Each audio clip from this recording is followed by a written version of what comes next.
두 가지 의견 중에서 다수 여론은 적용될 것이라는 예상이 다수 같습니다. 그것에 대한 논리는 현재까지 11호 대책 이후에도 집값이 안 잡히고 있다. 이제 쓸 수 있는 카드가 없지 않냐. 세제는 공급을 축소를 하면은 과세를 강화해야 돼. 세금을 늘리라는 거죠. 양도소득세가 45%가 최고세율이니까 75%가 양도소득세 중과세율이에요. 거기다가 지방소득세 7.5를 더하면 82.5%가 세율이라고요. 중과세 규정 자체가 설계가 잘못된 거예요. 설계가. 이미 실패를 했는데 이걸 아직도 붙잡고 있다는 것은 세제를 이념으로 다루기 때문에 그렇습니다. 주택가격이 올라가서 일부 좋아하는 분도 있을 수 있지만 제가 상담하신 분들은 대다수 분들이 불만이 더 커요. 상속세 걱정하시는 부분들은 오히려 1주택자라면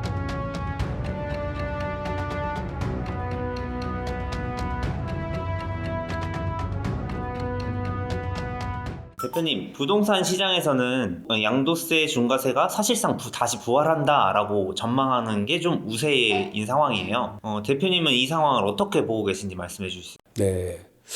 글쎄 이제 다주택자 중과세 이게 지금 핵심이는데요. 예.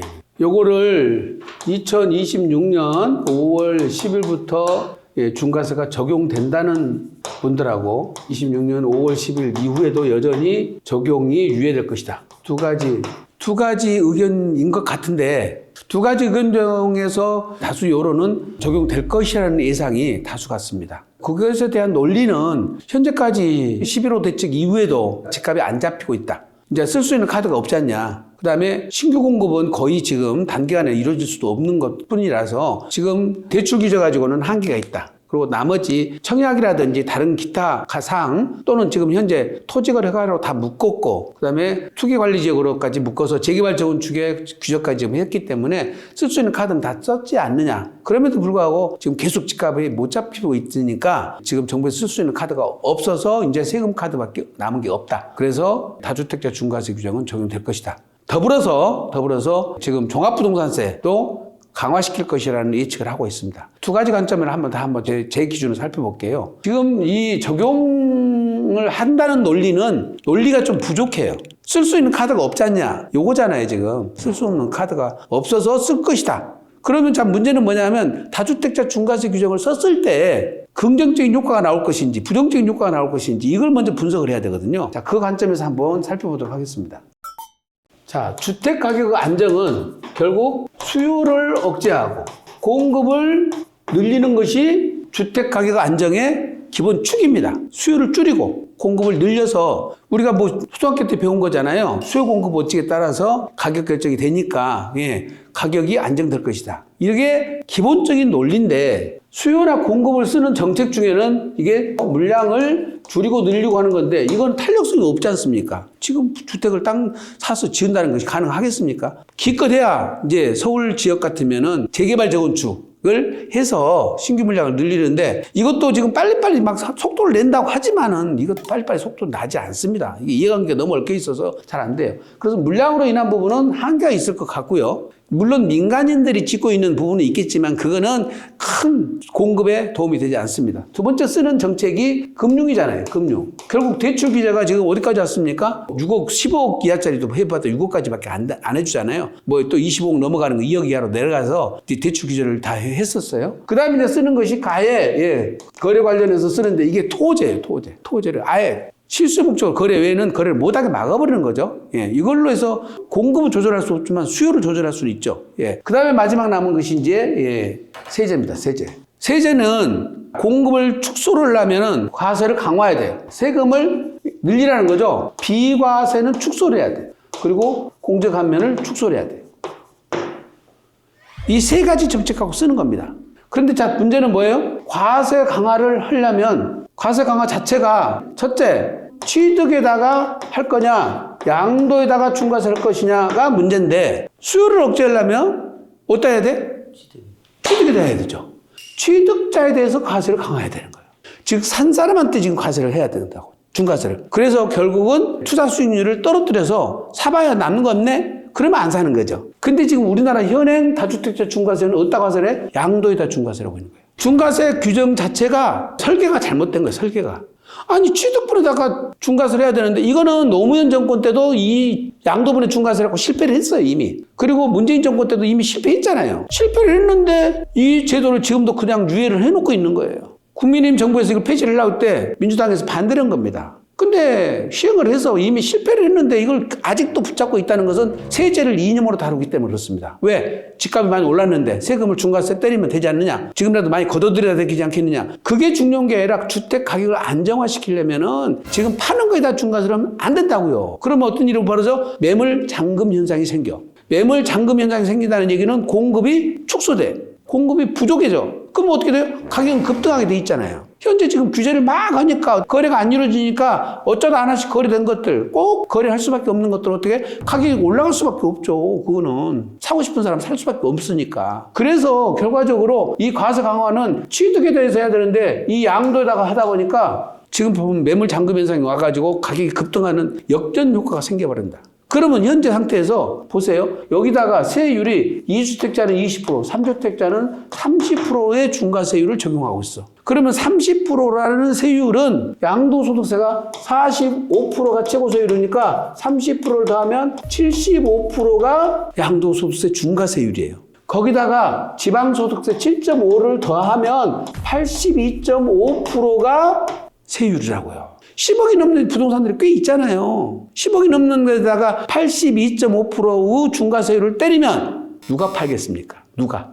부도난 사람이거나 세법을 전혀 모르는 사람, 중과세 규정이 있는지도 모르고 파는 사람, 아니면 저희들 그 우스갯소리로 미친 사람이 판다고 그래요. 정상적인 사람은 팔 수가 없는 세율 체계잖아요. 정상적인 거래에다가 이렇게 징벌적 세금을 매기는 나라는 세계에 없다니까요. 미등기 전매를 했거나 투기를 했거나 불법 행위를 해서 거래한 것에 대한 규제를 하거나 징벌적으로 부과하는 것은 맞아요. 그 미등기 전매는 70%까지도 매기지 않습니까? 그런데 뭘 죄를 얼마나 졌다고 집 세 채 갖고 있는 것이 뭘, 그리고 세 채를 갖고 있는 이유가 따져보면은 상속받은 것도 있고 지난번 미분양 사락에서 또 산 것도 있고 막 섞여 있단 말이죠. 필요해서 또 자녀들 걸 대비해가지고 한 채, 두 채 더 모아놓은 것도 있을 것이고 꼭 투기 목적으로 한 거 아니에요. 그리고 또 옛날에 장기 임대 주택에 대해서는 세제 혜택을 많이 줬지 않습니까? 그러면 임대 사업하라고 그때 권장할 때는 또 왜 권장을 했습니까? 그렇게 해서 다주택자들이 된 사연들도 있는데 마치 투기꾼들처럼 다루고 있다는 거죠, 이게. 그 다음에 또 지금 장기 보유 특별공제라는 것을 안 해줘요.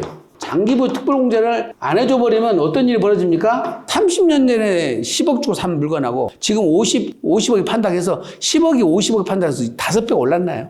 모든 것도 지금 주식도 몇 배 올랐어요. 그냥 사놓기만 해도 다 3배, 2배는 올랐지 않습니까? 현실적으로. 그러면 그 명목소득이라는 게 있는데 그 명목소득에다 세금을 부과하는 건 안 되는 거예요. 그 명목소득을 제거하기 위해서 장기보유 특별공제라는 제도가 있는 거예요. 이거는 본질이 그렇다는 거예요. 본질이. 그럼 본질을 훼손하면 안 되죠. 실질 소득에다 과세를 해야지 명목 소득에다 과세를 하면 안 되는 겁니다. 가장 본질을 침해하는 지금 세제를 다루고 있다는 겁니다. 또 한 가지 마지막은 이거를 중과세 대상을 어디다 했냐? 보세요. 조정 대상 지역에다 해요. 조정 대상 지역은 이거는 주택법에서 주택 공급을 목적으로 지정되는 조건이에요. 만약에 이 정도로 강화시켜서 세금을 부과하려면 원래 세목과 세율은 국회에서 제정한 법률에 의하도록 되어 있습니다.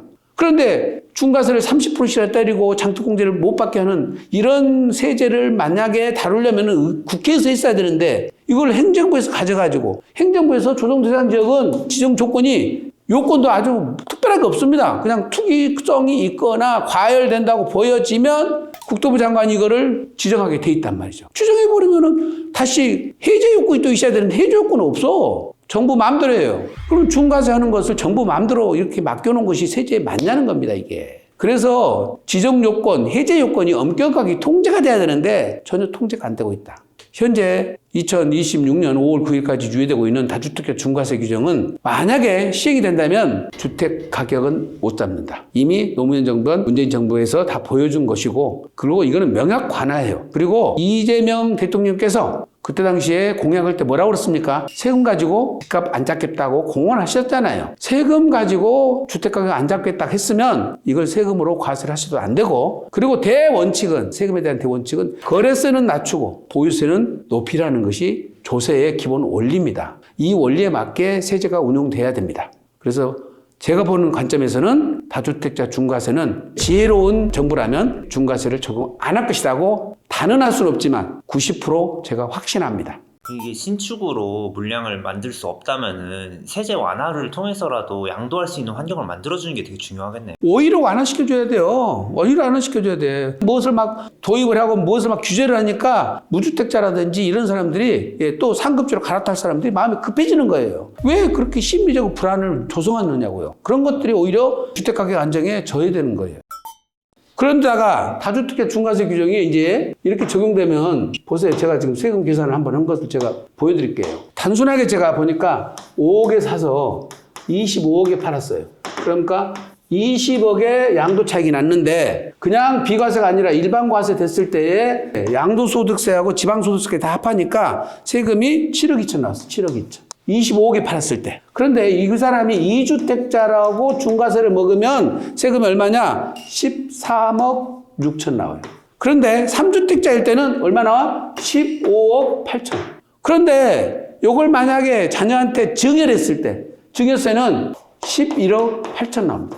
오히려 11억 8천이니까 2주택보다 세금이 덜 나오잖아요. 그럼 어떻게 했어요? 팔아서 양도세 내는 증여할 거 아니에요. 자녀한테 물려주는 게 낫죠. 그러면 자녀가 또 물려받으면 이게 비과세가 안 되면 이율과세 때문에 10년간 또 못 팔죠. 또 매물이 또 당기잖아요. 팔 때 부모님 취득가액으로 그렇지. 계산되기 때문에 양도세액이 커지니까 못 파는 거지. 그래서 증여를 하면은 또 매물 잔금 현상이 또 오는 거예요. 그래서 다주택자 중과세 규정을 적용하면 매물이 나올 거라고 생각하시는 분들은 이건 큰 착각이에요. 큰 착각이요. 거래 자체가 불가능한 거예요. 아니 25억에 팔았는데 세금이 10억, 16억 가까이 나온다고 하면 누가 팔겠습니까? 돈 9억 질라고 팝니까 그거를?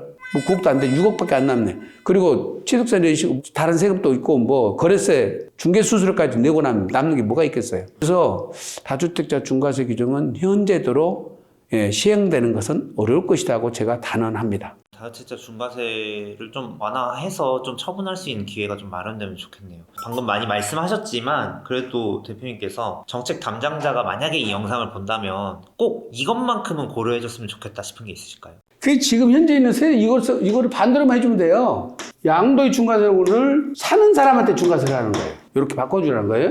그 다음에 2주택 20% 중과세, 3주택 30% 중과세 이런 거는 증벌적 세율이라서 2주택 중과세는 지금 폐지하고 2주택은 웬만하면 두 개씩 가실 수도 있잖아요. 그거는 중과세 폐지하고 3주택부터 중과세를 하되 요때부터 중과세를 하되 10% 정도만 중과세 하라는 겁니다. 10% 정도만. 아니래. 여기가 투기적이라고 해서 꼭 규제를 해야 됐다. 그러면 이때 20% 정도로 예외적으로 중과세를 20%까지 할 수는 있어요. 3주택자에 한해서. 그 다음에 지금 장기보유 특별공제, 장특공제는 지금 안 된다고 하는데 현행 안 된다고 한 거를 요거는 최소한 해줘야 된다. 해줘야 된다. 그리고 지금 만약에 중과세 대상 지역을 지금처럼 조정 대상 지역에다가 하지 말고 이거를 주택가격 급등지역이라고 해서 따로 요건을 만들어야 돼, 이거를. 정부가 마음대로 할 수 있는 게 아니라 주택 가격이 얼마 이상이 올라갔으면 전국 평균율로 하든지 수도권 평균율로 하든지 그 이상 급등한 지역에 한해서만 이거를 중과세를 하라. 그 다음에 그것이 정상화되면은 해제 사유를 넣어놔야 돼요. 그래서 정부가 제도를 정부를 마음대로 막 하려고 하는 게 아니라 법의 규제의 통제를 받도록 만들어 놓는 것이 필요합니다. 그래야 법적 안정성과 예측 가능성이 있고 이거를 지금처럼 유예했다 풀었다가 막 할 것이 아니라 항구적으로 하려고 하는 겁니다. 그래서 사시는 분들이 나는 세부담이 이 정도 늘어나는구나 알고 거래를 하면은 이거는 편안하게 정상적으로 거래가 될 거라고 예측됩니다. 마지막으로 앞으로 6개월 정도는 다주택자분들에게 결정적인 시간이라고들 많이들 생각하세요. 이 시기를 지나고 있는 구독자분들에게 대표님이 마지막으로 전하고 싶은 현실적인 위로의 한마디 부탁드리겠습니다. 글쎄요, 지금 주택을 갖고 계신 분들은 가격들이 올라가셔서 주택가격이 올라가서 일부 좋아하는 분도 있을 수 있지만 제가 상담하신 분들은 대다수 분들이 불만이 더 커요. 누가 주택가격 올려달라고 했냐고요. 근데 그분들 중에 나이 드신 분들이 많거든요. 연세 드신 분이 많은데 문제는 상속의 대비를 해야 되는데 자기가 지금 30억이었던 집값이 60억으로 올라가 버렸다는 거예요. 세금이 따져보니까 반이 세금이라는 겁니다. 지금 증여를 하려고 했더니 증여세가 엄청나게 늘어나 본 거예요. 20억일 때 증여를 했으면은 지금 세금이 6억 정도밖에 안 나왔거든요. 그럼 그 정도만 좀 증여세 내려고 했는데 지금 40억 올라버린 거예요. 그러니까 증여를 할 수가 없어요. 불가능하다는 거예요. 그래서 지금 사실은 주값이 올라서 그거를 매각해서 내가 현금화 시켰을 때 실은 이익이 생기는 것이지 지금 미실은 이익이지 않습니까? 그걸 또 지금 보유자들이 집값을 올렸나요? 예, 외부 요인에 의해서 올라가고 있어요. 그런데 보유자들한테 지금 종부세를 또 때려서 종부세를 중과세 해가지고 팔게 만들어라. 아니 그게 지금 제가 본인이 살고 있는 집이 있는데 어떻게 팝니까 그걸? 물론 2주택자라 하더라도 하나는 임대 주고 있고 하나는 또 자녀들한테 증여할 계획으로 갖고 있는 것들도 있는데 지금 증여가 너무 부담되니까 못 주고 있다는 거죠. 지금 현재 움직이는 곤란합니다. 왜냐하면 토지거래 허가 지역이 묶여 있죠. 그 다음에 토지거래 허가 지역이 묶이니까 실수요자이기 때문에 증여를 부담부 증여로 가면 그거는 또 매매가 일부 섞여 있기 때문에 허가를 받아야 돼요. 토지가 허가를. 그래서 자녀들이 들어가서 살아야 되는데 실수 목적으로 거주를 못하면 매매도 안 되고 부담부 증여도 안 됩니다. 순수 증여를 하려고 그러면 증여세도 너무 크고 취득세까지 중과세를 먹기 때문에 세부담이 감당이 안 됩니다. 요즘에는 그래서 움직이려고 노력하셔봐야 지금 움직일 수가 없기 때문에 당분간은 조금 관망세로 돌아서서 지켜보시고 상속세 걱정하시는 부분들은 오히려 1주택자라면 오히려 제 생각에는 매각을 권합니다. 또는 2주택자도 일정 금액 세부담을 하시고 매각을 하시는데 매각할 때 오히려 사전 증여를 통해서 절세 플랜을 짜가지고 매각하시는 것이 유리합니다. 그냥 매각하시지 마시고 그래서 매각 후 증여를 하실 때 차라리 증여 후 매각하는 것이 유리할 수도 있으니까 그거는 이제 전문가들하고 상의를 하셔야 돼요. 이율과세도 피하시면서 절세 플랜을 짜야 되기 때문에 그렇습니다. 그래서 1세대 1주택자는 10년 이상 거주를 하게 되면 지금 100억 정도 매각을 했을 때 세액 부담이 한 10억 정도 되니까 10% 정도 양도세가 나가거든요. 그러면 90억을 쥐고 본인이 거주할 집을 축소시켜서 가거나 노후자금 빼놓고 정상적으로 현금으로 사전증여해서 증여세를 최소화시켜서 내는 겁니다. 그리고 상속을 대비하시는 것이 오히려 편안한 노후 생활이 아닌가 싶거든요. 물론 지금 현재 갖고 있는 주택이 장래 가치 증가는 될 거라고 생각되면은 그거는 이제 투자 목적으로는 계속 보유하신 것이 맞습니다. 그러나 세금 측면에서 본다면 이제 가격이 오를 만큼 올랐다고 생각한다면 매각도 한번 고려를 해보시고 지금 가격 오른 집을 자녀들한테 매각하거나 증여하는 것은 쉽지 않습니다. 충분하게 검토 받으신 다음에 진행을 하시기 바랍니다.